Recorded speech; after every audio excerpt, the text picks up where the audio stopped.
안녕하세요. 산논술 강사 김광순입니다. 오늘은 2011학년도 산논술 입시 결과에 대해서 말씀드리겠습니다. 이명기 선생님 나오셨습니다. 산논술 강사 이명기입니다. 예, 이명기 선생님은 그동안 산논술 입시 결과를 쭉 종합해서 정리해 오신 산논술의 입시 분석 전문가라고 예. 말씀을 드릴 수가 있을 것 같은데요. 예. 그동안 산논술 입시 결과가 그렇게 나쁜 편은 아니었어요? 예, 나쁜 편이 아니라 굉장히 좋았습니다. 제가 너무 겸손하게 너무 말씀하셨는데 네. 저희가 그 논술 정원이 지난 10년 동안 지속적으로 꾸준히 조금씩 감소해 왔는데 그 두 가지 원인 때문에 이제 이 학령 인구 감소하는 것과 대학 쪽에서 이제 논술 비중을 조금씩 줄여가라는 정부의 그런 입시 방향의 이 취지가 그렇죠. 있었기 때문에 악재가 되게 많은 상황이었죠. 예, 계속해서 이제 지속적으로 줄어왔는데 저희는 이렇게 논술 정원이 계속 줄어온 추세와 역행해서 계속 합격자들이 지난 10년 동안 계속 이렇게 늘어나는 추세를 보이고 있었습니다. 아, 예. 그렇죠. 2017년도 정도부터 저희가 자료를 보여드리면 130명, 134명에서 이제 180명대로 쭉 성장하는 추세를 그동안 보여왔어요. 예. 그러다 보니까 이 합격생 수라는 거는 결국은 이제 외부에서 보기에는 그 학원의 질을 판가름하는 중요한 척도기도 하니까 지금 영상을 보시는 분들도 이제 올해는 그러면 어떻느냐 이제 코로나도 터지고 별의별 일이 다 있었던 올해는 성과가 어떻느냐에 대해서 되게 궁금해하실 것 같은데요. 먼저 올해 결과를 보여드리도록 할까요? 네, 올해 결과는 이렇습니다. 예. 선생님 저희가 줄고 말았어요. 예, 저희가 10년 만에 처음으로 합격자 절대 수가 좀 줄었습니다. 예, 보시는 분들은 아, 저 사람들 참 뻔뻔스럽게 인원이 줄었는데도 불구하고 무슨 영상까지 찍느냐라고 생각을 하실 텐데요. 저희 나름대로는 사실 되게 떳떳한 수치라고 생각을 하고 있습니다. 그 저는 이제 보시는 분들이 어떻게 생각하실지 모르겠지만 대성공이다. 결과가 나오고 나서 선생님들한테 말씀을 드릴 때도 올해 정말 잘 됐다 이렇게 말씀을 드렸습니다. 그렇죠. 사실 저희도 되게 이 숫자 놓고 엄청 안도했었죠. 사실 150명만 넘어도 정말 다행이라고 생각했는데 165명까지 나왔다는 건 이 굉장히 좋은 수치가 나왔다고 생각이 되고요. 이제 저 수치를 이제 숫자로만 보면 안 되고 저희가 이제 두 가지 점을 고려하면서 봐야 됩니다. 저희가 작년에 수강생 숫자가 한 30% 정도 줄었는데 저희가 이제 매년 수강생 숫자가 늘어오는 학원이었거든요. 그렇죠. 학생 수는 주는데 수강생 숫자는 늘어왔습니다. 근데 저희가 30%가 줄었다는 건 이 코로나 상황으로 인해서 논술을 준비해야 함에도 불구하고 하지 않았던 학생들이 줄었던 상황이에요. 그렇죠. 그 숫자가 한 30% 정도 되고요. 그리고 논술 정원도 2021학년으로 넘어올 때 여전히 그 전년도와 마찬가지로 줄었습니다. 한 6%에서 7% 정도 감소가 있었는데 이 두 부분을 합치면 저희 합격자가 이 그대로 비례한다고 생각했을 때 약 25%에서 35% 사이 정도로 줄어들게 될 가능성, 그러니까 한 50명 이상 줄어들게 될 가능성이 있다라고 염려하고 있었죠. 수치적으로만 봤을 때. 그렇습니다. 저희가 이제 작년 성과, 재작년 성과를 생각을 해보면 약 600명 정도의 재원생에서 185명 정도가 합격을 한 꼴인데 올해는 약 400명 정도의 재원생. 그렇죠. 그런데 185에서 165로 줄었다는 건 이제 20명이 딱 줄어든 거니까 대략 10% 정도. 그래서 제 생각에는 대략 플러스 20 정도 오히려 실질적으로는 상승한 게 아닌가 이렇게 보고 있습니다. 그렇죠. 또 보시는 학부모님들이나 학생들 중에는 야 논술로 165명이나 붙어라고 이제 놀라시는 분들도 있을 거고 저희 같은 경우도 1년 동안 가르쳐 온 것들을 종합하는 수치다 보니까 이 정말 마음 많이 졸이지 않았습니까? 애들 합격 전화 올까 말까 정말 오래 기다렸고 다행히 연락해 주는 학생들이 165명이나 돼가지고 저희도 1년 동안 헛짓한 건 아니구나, 농사 잘 지었구나라고 안도하게 되었습니다.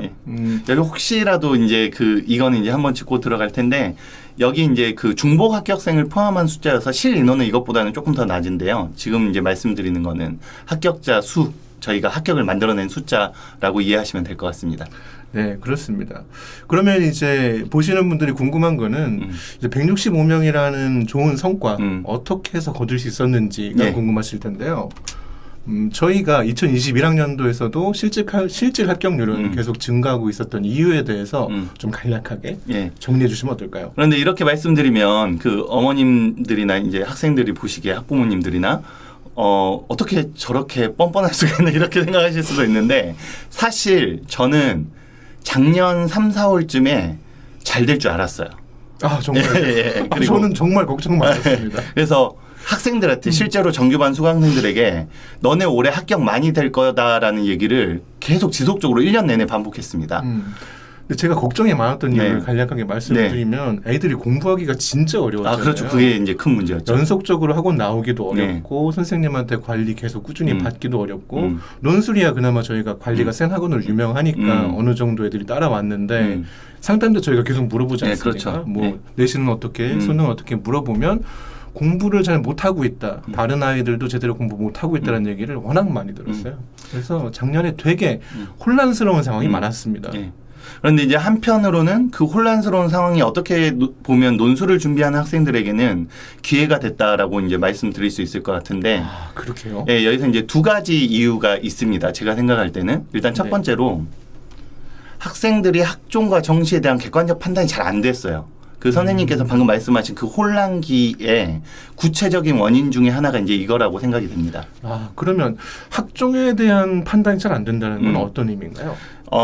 논술을 학원에 가서 이제 준비하기가 조금 어려워진 상황에서 그러면 논술이 안 그래도 접근성이 높고 진입장벽이 있기 때문에 할까 말까를 결정을 할 때는 이제 고민이 많이 필요한 부분인데 이게 좀 힘들어졌으니까 이게 좀 멀어진 상황에서 눈으로 들어오는 그러면 입시의 길 두 가지는 학종과 정시가 있는 거죠. 그렇죠. 이제 그런 식으로 뭐 당연하다는 식으로 상식으로 생각하고 있지 않습니까? 근데 안 그래도 이제 학종이 좀 힘들다고 인식을 했을 때 논술로 이제 눈을 돌리기 마련인 건데 학종밖에 길이 없구나라는 생각이 학생들이 이제 1학기 때 많이 하게 됐고 근데 여기서 이제 중요한 건 뭐냐면 학생들이 3학년 1학기 때 비교과를 나름대로 만들어서 부족한 교과와 비교과를 합쳐서 경쟁력을 만들겠다라고 한 학생들이 비교과를 다 할 수가 없게 된 상황이 돼버린 거예요. 그렇죠. 작년 같은 경우는 코로나 상황 때문에 그렇죠. 학교를 갈 수도 없는데 또 많은 학교들이 그래서 비교과 안 본다는 식으로 나온 데들도 있었고. 그래서 교과에 대한 비중이 점점 높아지니까 학생들은 그 안에서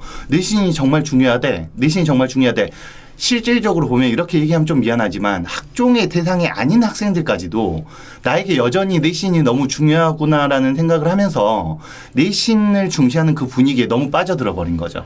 그렇죠. 사실 내신 2.5 정도 이내 들지 않으면 좋은 대학 가는 건 사실 되게 어려운 일이란 있는데 그럼에도 불구하고 더군다나 고3 1학기에 내신 좋은 애들은 얼마나 열심히 더 하겠어요. 그런데도 불구하고 3초반 이런 애들이 내신을 한번 올인해 봐야 되는 거 아닌가라는 식의 좀 잘못된 결정을 많이 내린 상황이다.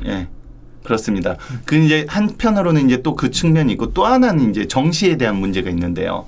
보통 학생들 추세를 보면 이거는 이제 객관적인 수치로 말씀을 드린다는 점을 이제 이 부모님들이 좀 아셨으면 좋겠고 실제로 모의고사 대비 수능에서 자기가 나왔던 모의고사 점수보다 오르는 경우가 20%가 채 안 됩니다. 그래서 이제 사실상 이 수능 성적이라는 게 기대했던 것만큼 안 나오는 시험이거든요.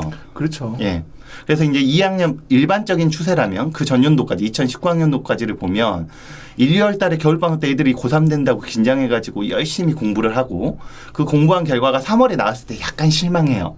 약간 실망을 한 상태에서 6월 시험을 보고 나서 아 이게 수능이 정말 만만치 않구나. 그렇죠. 재수생들 다 같이 실전처럼 시험을 보는 자리니까. 그리고 어쩌면 내가 그때 처음으로 올해 좀 힘들 수도 있지 않을까 이런 가능성들을 생각하면서 그런 긴장 속에서 수시 계획도 세우고 입시를 설계해서 이제 나머지 기간을 준비하는 게 보통이거든요. 보통 그렇게 진행이 되었습니다. 그런데 작년 같은 경우엔 6월 달도 비대면 시험으로 봤어요.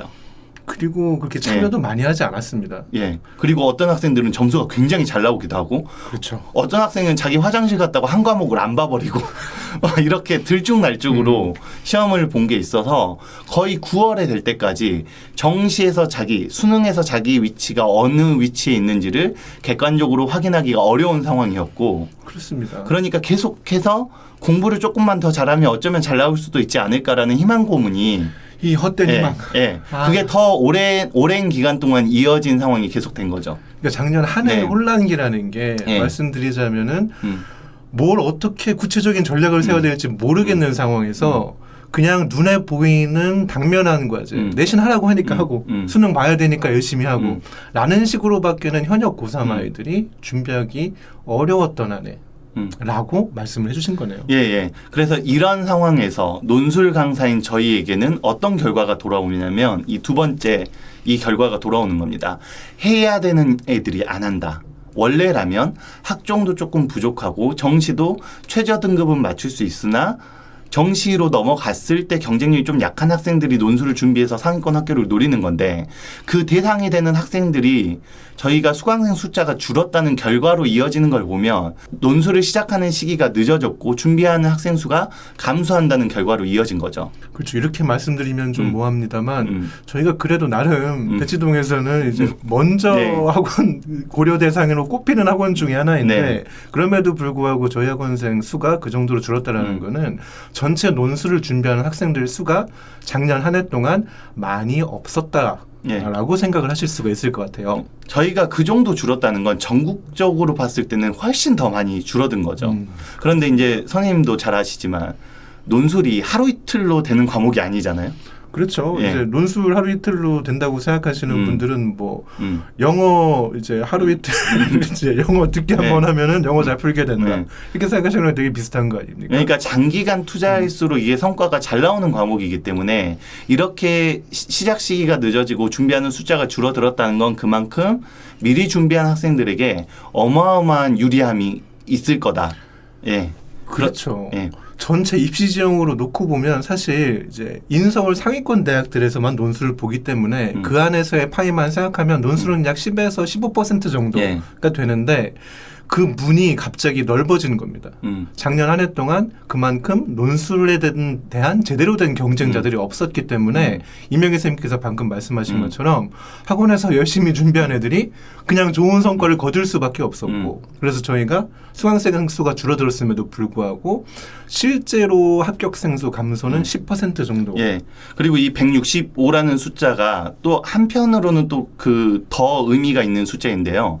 저희가 185명이 나온 2019학년, 2020학년도 때는 수능이 좀 어려웠어요. 그래서 그렇습니다. 최저를 못 맞추는 학생들이 굉장히 많았습니다. 근데 이제 저희 학원 학생들은 원서를 좀 타이트하게 쓰기 때문에 상대적으로 최저를 맞추고 시험장에 가는 비율이 높고 그리고 논술이 잘 준비된 학생들이기 때문에 오히려 수능이 어렵고 최저를 못 맞추는 학생들이 많은 상황에서 저희가 유리한 게 있어요. 그래서 그런 유리한 조건에서 나온 185라는 숫자였는데 이번 165라는 숫자는 영어 1등급이 이번에 굉장히 많이 나왔거든요. 그래서 한 거의 10% 가까이 나왔기 때문에 이 올해는 최저를 맞춘 학생들이 굉장히 많았습니다. 그래서 대학들이 보통 명목 경쟁률, 그러니까 일반적인 경쟁률과 최저를 맞추고 시험을 보는 실질 경쟁률을 같이 발표를 하는데 그렇습니다. 실질 경쟁률이 올라간 상황에서 저희가 실제 합격률이 더 올라간 상황인 거죠. 그래서 경쟁 그룹이 더 많았는데도 불구하고 붙었다는 건 경쟁 그룹이 더 많았지만 여기서 잘 준비된 애들은 그만큼 더 소수였다. 경쟁의 질이 훨씬 쉬워졌다. 예, 그렇습니다. 그러니까 오래 준비한 학생들, 일찍 논술이 나에게 필요하구나라고 생각해서 빨리 입시의 방향을 정하고 여기 들어와서 수능의 한 과목 정도로 생각을 하면서 꾸준히 1년 동안 투자하고 준비한 학생들이 굉장히 유리한 기회가 부여됐고 실제로 좋은 결과로 이어진 거라고 볼 수 있겠습니다. 그렇죠. 사실 이게 상식적으로 생각을 해도 공부라는 게 미리 목표를 결정을 하고 거기에 대해서 체계적으로 대비하는 학생들이 잘하게끔 되는 거거든요.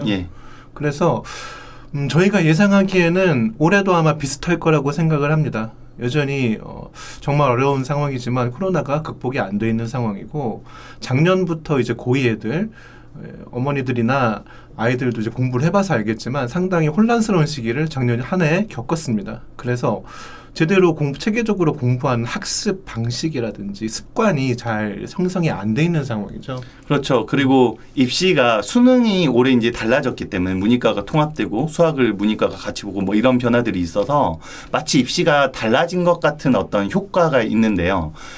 실제로 대학에 들어가는 그 구조를 보면 구조는 달라진 게 지금 하나도 없어요. 그렇죠. 앞서 말씀드린 그 인원 비율이 사실 그대로 유지되어 있는 상황입니다. 교과, 학종, 정시 그리고 그리고 그 수시에서 논술 그렇습니다. 이 구조는 그대로 유지되고 있고 약간 논술 정원이 감소한 것 이외에는 딱히 달라진 게 없다고 보시면 됩니다. 그 약간 감소한 거를 예. 너무 크게 받아들이는 경향이 있어가지고 예. 정말 정시에 목숨을 걸어야 된다고 생각을 한다든지 예. 정말 내신에 목숨을 걸어야 된다고 생각을 하는 학생들이 많아요. 올해도 많을 거고요. 따라서 마찬가지로 올해도 미리 내가 내신이 뭐 2점대 초반까지 올라가기 어렵다라고 상황을 판단을 했다라든지 수능이 조금 부족한 과목이 있다라든지 하는 학생들이 정신만 차리고 미리 논술을 대비한다라면 올해도 아마 산논술에서는 그만큼 좋은 성과가 있을 거라고 저희가 예상을 하고 있는 거죠. 예, 그렇습니다. 그 저희가 일전에 그 한번 했던 어떤 학생들이 논술을 준비해야 되고 했을 때 어떤 결과가 나오는가 설명의 영상이 있으니까 혹시 그걸 안 보신 분들은 꼭 보시면 좋을 것 같고 올해도 마찬가지로 이런 혼란스러운 상황에서 자기 방향성을 명확히 잡고 자기 위치가 어디인지 객관적으로 파악하고 그 가능성 있는 비전에 미리 투자하면서 꾸준히 노력을 한다면 반드시 좋은 결과가 올 거라고 생각하고 있습니다. 저희도 이제 개강한 지 한 달째 정도 예, 돼서 아이들이 열심히 공부를 하고 있습니다. 예. 얘네들도 올해 무리 없이 저희가 이끌어주는 대로 잘 따라온다면 아마 좋은 성과를 기대해 볼 수 있을 것 같습니다. 네, 오늘은 여기까지 말씀드리도록 하겠습니다. 이명현 선생님 설명을 너무 잘해주셔가지고 들으시는 분들이 쏙쏙 이해가 됐을 것 같아요. 그러면 다행입니다. 그만큼 이제 오랫동안 입시 결과들을 분석해온 예. 분이시니까 그런 건가? 하고 한번 생각을 해보시면 좋겠고요. 혹시나 문의할 사항이 있으면 댓글로 달아주셔도 좋고 저희 학원 쪽으로 연락을 주셔도 좋습니다. 시청해 주셔서 감사합니다.